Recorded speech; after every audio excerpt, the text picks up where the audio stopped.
Ce centaure s'avère être l'administrateur du quartier des dieux, et ses enfants sont tous nés de l'union entre des dieux et des humains. Comme Percy ne connaît pas l'identité de son père, il ne peut qu'être emmené dans le quartier résidentiel rudimentaire, où vivent tous les enfants qui n'ont pas trouvé leurs parents. Comme l'histoire de Percy tuant le Minotaure s'est déjà répandue dans le royaume céleste, il a gagné pas mal d'admirateurs. Mais l'instant d'après, il se fait renverser au sol par une fille aux cheveux bouclés. Il s'avère qu'elle est Clarisse, fille du dieu de la guerre, qui ne croit absolument pas que le corps frêle de Percy puisse tuer le Minotaure. Après le départ de Clarisse, Luc dit à Percy que pour être respecté dans le royaume céleste, il faut obtenir la gloire. Il existe de nombreuses façons d'obtenir la gloire, comme le tir à l'arc. Cependant, Percy a failli blesser un concurrent. De toute évidence, ce n'est pas le domaine de Percy. Ensuite vient la forge. Percy a failli brûler toute la maison. À ce moment-là, Percy a l'impression que son père pourrait être le dieu de la déception. La performance de Percy provoque à nouveau le mécontentement de Clarisse. Il pousse Percy dans les toilettes, le forçant même à boire l'eau des WC en lui maintenant la tête. Mais des événements étranges effraient Lord Clarisse et ses compagnons. L'instant d'après, 3 jets d'eau jaillissent des toilettes, et la forte pression d'eau renverse directement les 3 personnes au sol. Cependant, une fille noire a été témoin de tout cela. Elle s'appelle Annabeth, et elle connaissait déjà le stratagème de Clarisse pour ce soir,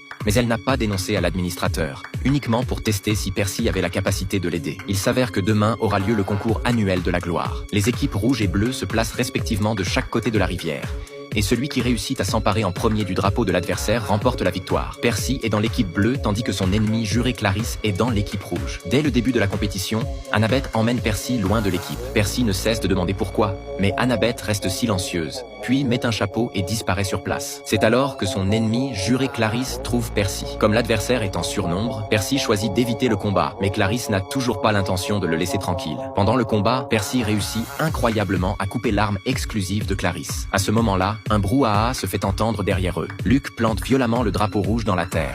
L'armée bleue remporte la victoire. C'est alors qu'Annabeth apparaît soudainement. Il s'avère qu'elle savait que Clarisse ne laisserait pas Percy tranquille. Profitant du moment où l'adversaire cherchait Percy, elle s'est furtivement rendue invisible pour voler le drapeau de l'équipe rouge. Annabeth tire Percy vers elle, mais le pousse ensuite avec force dans l'eau. Percy s'apprête à l'injurier, mais il ne sait pas que c'est leur façon de célébrer. Soudain, quelque chose de magique se produit. Les blessures de Percy guérissent rapidement, puis un trident apparaît au-dessus de sa tête. Tout le monde est attiré par cette scène. Il s'avère que le père de Percy n'est autre que Poséidon, le dieu des mers, le plus puissant des dieux. Ayant été reconnu par un dieu, l'intendant lui confie une mission difficile. Il veut que Percy aille aux enfers récupérer l'artefact perdu. Percy refuse catégoriquement.